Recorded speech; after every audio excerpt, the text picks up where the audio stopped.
জিলহজ মাসে উপনীত হওয়ার তৌফিক এনায়েত করেছেন। আমরা আজকে মালয়েশিয়াতে অলরেডি জিলহজ শুরু করে ফেলেছি এবং আমরা জানি যে এই জিলহজের প্রথম দশক মানে প্রথম 10টি দিন খুবই গুরুত্বপূর্ণ 10টি দিন। আল্লাহ তাআলার কাছে খুবই পছন্দনীয় এই 10 দিনের আমলগুলো, এমনকি জেহাদের চাইতেও বেশি হাদিসে এসেছে। এবং কালামুল্লাহ মাজিদে আল কোরআন আল কারিমে আল্লাহ তাআলা এই জিলহজের প্রথম 10 দিনের শপথ করেছেন। এই 10 দিনের এবাদত আল্লাহ তাআলার কাছে এত বেশি পছন্দনীয় হওয়ার কারণ হচ্ছে এই 10 দিনে আল্লাহ তাআলা উম্মাহাতুল ইবাদাত অর্থাৎ যত মৌলিক এবাদত আছে সবগুলো মৌলিক এবাদতের একটা সমন্বয় করেছেন জিলহজ মাসের এই প্রথম 10 দিনে, যেটা বছরের অন্য কোনো সময় কিন্তু পাওয়া যায় না। কারণ এই 10 দিনের ভেতরে সালাত আছে, নফল সিয়াম আছে, সাদাকা আছে, কুরবানি আছে, হজের প্রসঙ্গটা আছে, যেটা বছরের অন্য কখনো এরকম উম্মাহাতুল ইবাদাত অর্থাৎ যত মৌলিক আবাদত আছে সব মৌলিক আবাদতের কম্বিনেশন সমন্বয় বছরের কোনো সময় কিন্তু আসলে হয় না, যেটা হয়ে থাকে জিলহজ মাসের প্রথম এই 10 দিনের ভেতর। এজন্য এই 10 দিনের আবাদত আল্লাহ তাআলার কাছে অত্যন্ত বেশি প্রিয়। এজন্য আল্লাহ রাসূল সাল্লাল্লাহু আলাইহি ওয়াসাল্লাম এই 10 দিনে যাতে আমরা বেশি বেশি নফল আবাদত করি আমাদেরকে উৎসাহিত করেছেন। পাশাপাশি আমরা যেন বেশি বেশি তাহমিদ, তাহলিল, তাকবীর দিয়ে এই 10টি দিনকে মুখরিত করে রাখি, এজন্য তিনি আমাদেরকে আদেশ করেছেন। এজন্য এই 10টি দিনে আমরা যেন বেশি বেশি সুবহানাল্লাহ ওয়ালহামদুলিল্লাহ লা ইলাহা ইল্লাল্লাহু আল্লাহু আকবার এই আজকারগুলো যেন আমরা বেশি বেশি পড়ি। নবীদের একটা গুণ হচ্ছে তারা সব সময় ধৈর্য ধারণ করতেন। পৃথিবীর প্রত্যেকটি নবী ছিলেন অত্যন্ত ধৈর্যশীল। ওনারা বিপদে ধৈর্য ধরতেন, হতাশ হতেন না, হাল ছেড়ে দিতেন না, কাবু হয়ে পড়তেন না, বরং তারা ধৈর্য ধারণ করতেন। এবং কালামুল্লাহ মাজিদের বিভিন্ন সূরাতে আল্লাহ তাআলা আল্লাহ রাসূল সাল্লাল্লাহু আলাইহি সাল্লামকে ধৈর্য ধারণের নির্দেশনা দিয়েছেন। তিনি বলেছেন, ওয়াসবির আলা মা ইয়াকুলুন, হে নবী, মক্কার কুরাইশরা আপনার ব্যাপারে যে সমস্ত মিথ্যা প্রোপাগান্ডা ছড়াচ্ছে, যাই বলুক না কেন আপনি বিচলিত হবেন না নবী, আপনি ধৈর্য ধারণ করুন। ওয়াসবির আলা মা ইয়াকুলুন, ওরা যাই বলুক আপনি কিন্তু ধৈর্য হারা হবেন না, ধৈর্য ধারণ করুন। তাহলে সাইয়েদনা যুলকিফল আলাইহিস সালামের জীবনী থেকে প্রথম শিক্ষাটা পেলাম যে নবীরা হচ্ছে ধৈর্যশীল। সো আমাদেরকেও বিপদে ধৈর্য ধারণ করার অভ্যাসটা গড়ে তুলতে হবে। 2 নাম্বার যেই গুণাবলী আমরা ওনার জীবনী থেকে পাই সেটা হচ্ছে আল্লাহ তাআলা বলেছেন যে কুল্লুম মিনাস সালিহিন, তারা প্রত্যেকেই ছিলেন সৎ কর্ম সম্পাদনকারী। পৃথিবীর প্রত্যেকটা নবী কিন্তু ছিলেন সালেহিন, সৎ কর্মপরায়ণ ব্যক্তিত্ব ছিলেন তারা। এবং আল্লাহ তাআলা যত জায়গায় মুমিনদেরকে জান্নাত দান করবেন আল্লাহ তাআলা বলেছেন যে তারা জান্নাত পাবে ওয়াল্লাযিনা আমানু ওয়া আমিলুস সলিহাত। ঈমানের সাথে কিন্তু আল্লাহ তাআলা আমালে সালেহকে যুক্ত করেছেন। শুধু আপনি বিশ্বাস আনলেন আল্লাহ তাআলার উপর, কিন্তু এরপরে কোনো নেক কাজ করলেন না, সৎ কাজ করলেন না, কোনো আমলে সালেহ করলেন না, তাহলে কিন্তু সেই ঈমানের কোনো দাম রইল না। এজন্য আমাদেরকে সৎ কর্ম পরায়ণশীল হতে হবে। এটা আমরা সাইয়েদনা যুলকিফল আলাইহিস সালামের জীবনী থেকে পাই।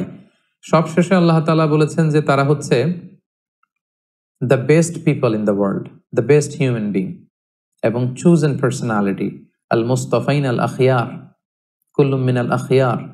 যে নবীদের কথা তিনি উল্লেখ করেছেন সেখানে যুলকিফল আলাইহিস সালামের নাম উল্লেখ করে তিনি বলেছেন যে তারা হচ্ছে the best people ever in the world. পৃথিবীতে নবীদের চাইতে শ্রেষ্ঠ মানুষ আর হতে পারে না। এবং তারা হচ্ছেন চুজেন বাই আল্লাহ, আল্লাহ তাআলার বাণী গোটা বিশ্বে ছড়িয়ে দেবার জন্য বাণী বাহকের দায়িত্ব নিয়ে তারা পৃথিবীতে এসেছেন। এবং ওনার নামই হচ্ছে দায়িত্বশীল। যুলকিফল, আমরা বলেছি যে আল কিফিল শব্দের অর্থ হচ্ছে দায়িত্ব এবং যুলকিফল শব্দের অর্থ হচ্ছে দায়িত্বশীল। তার মানে সব নবীদেরকে কিন্তু আল্লাহ তাআলা রিসালাতের দায়িত্ব দিয়ে এই পৃথিবীতে পাঠিয়েছেন এবং আমরা প্রত্যেকেই আসলে দায়িত্বশীল। আল্লাহ রাসূল সাল্লাল্লাহু আলাইহি ওয়াসাল্লাম বলেছেন যে কুল্লুকুম রাঈন ওয়া কুল্লুকুম মাসউলুন আন রাঈয়াতিহি, তোমরা প্রত্যেকে দায়িত্বশীল এবং তোমাদের প্রত্যেকের দায়িত্বের ব্যাপারে কিন্তু আল্লাহ তাআলা কিয়ামতের দিন জিজ্ঞেস করবেন। তার মানে সর্বশেষ যে শিক্ষাটা আমরা পেলাম সেটা হচ্ছে নবীরা হচ্ছেন চুজেন, মনোনীত এবং সিলেক্ট করেন সরাসরি আল্লাহ তাআলা, এবং তারা হচ্ছেন the best people, the model. আমরা যদি পৃথিবীতে কাউকে আমাদের মডেল বানাতে চাই, যদি আমরা আমাদের আদর্শ কাউকে বানাতে চাই, অনুকরণীয় ব্যক্তিত্ব হিসেবে কিন্তু আল্লাহ তাআলা নবীদেরকে আমাদের সামনে উপস্থাপন করেছেন। তাই আমরা যেন নবীদের দেখানো পথে চলে আমরা আমাদের জীবনকে, দুনিয়াকে এবং আখিরাতকে যেন সমৃদ্ধ করতে পারি।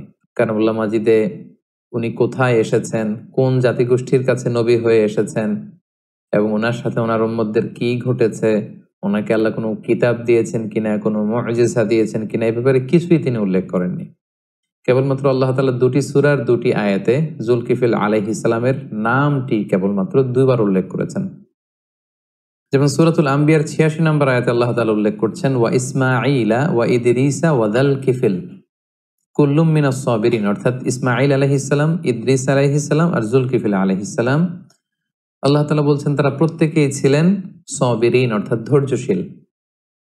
এরপর আল্লাহ তাআলা বললেন, ওয়া আদখালনাহুম ফি রাহমাতিনা, আমি তাদের সবাইকে আমার রহমতের বলয়ে, আমার দয়ার বলয়ে আমি তাদেরকে বেষ্টিত করেছি। ইন্নাহুম মিনাস সালিহিন, আর তারা ছিলেন নেককার, সৎকর্ম পরায়ণশীল।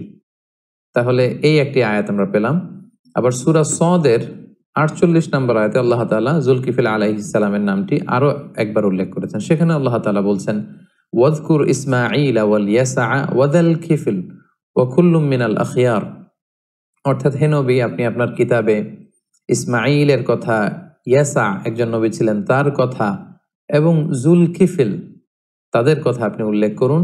ওয়া কুল্লুম মিনাল আখিয়ার, তারা প্রত্যেকে ছিলেন শ্রেষ্ঠ মানবদের অন্তর্ভুক্ত।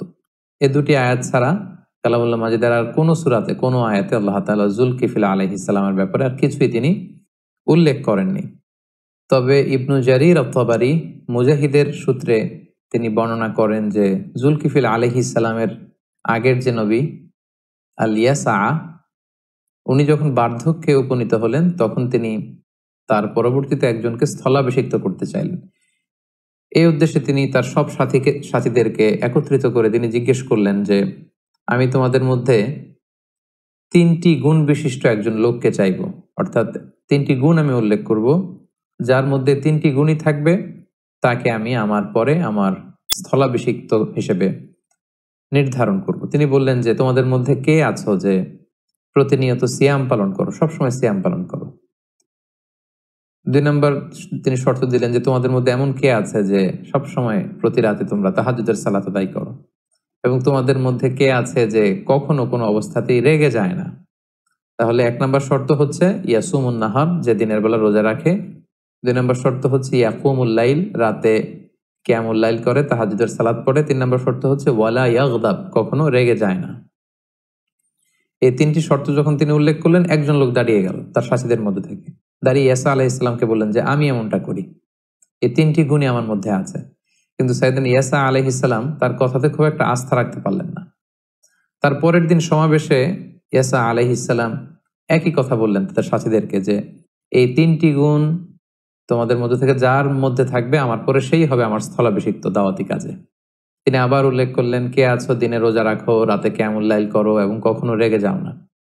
ঠিক সেই মুহূর্তে সাইয়েদনা জুলকিফিল আলাইহিস সালাম দাঁড়িয়ে বললেন, আমি আল্লাহ তাআলার মেহেরবানিতে এই ৩টি কাজই করি।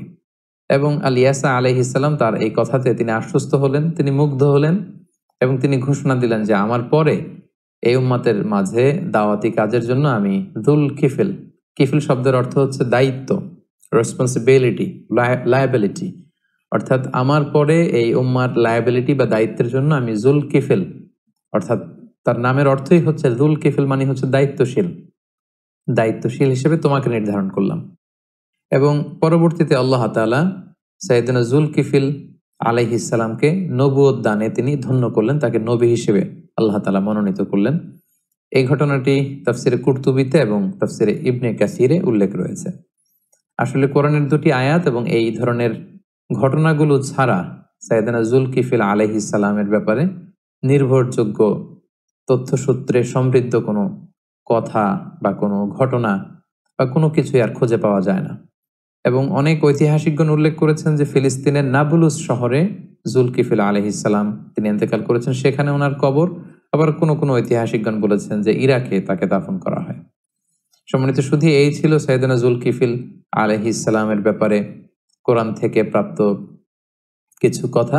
এ পর্যায়ে আমরা যদি সংক্ষেপে ওনার জীবনী থেকে আমরা কি লেসন নিতে পারি সেটা যদি আমরা উল্লেখ করি, তাহলে প্রথমে আমরা বলবো যে আল্লাহ তাআলা কেবলমাত্র কোরআনের 2টি সূরায় ওনার নামটি কেবল 2বার উল্লেখ করেছেন, এবং সেখানে আল্লাহ তাআলা কয়েকজন নবীর সাথে ওনার নাম উল্লেখ করে তিনি বলেছেন তারা প্রত্যেকেই ছিল কুল্লুম মিনাস সাবিরিন, অর্থাৎ তাদের প্রত্যেকেই ধৈর্যশীল ছিলেন।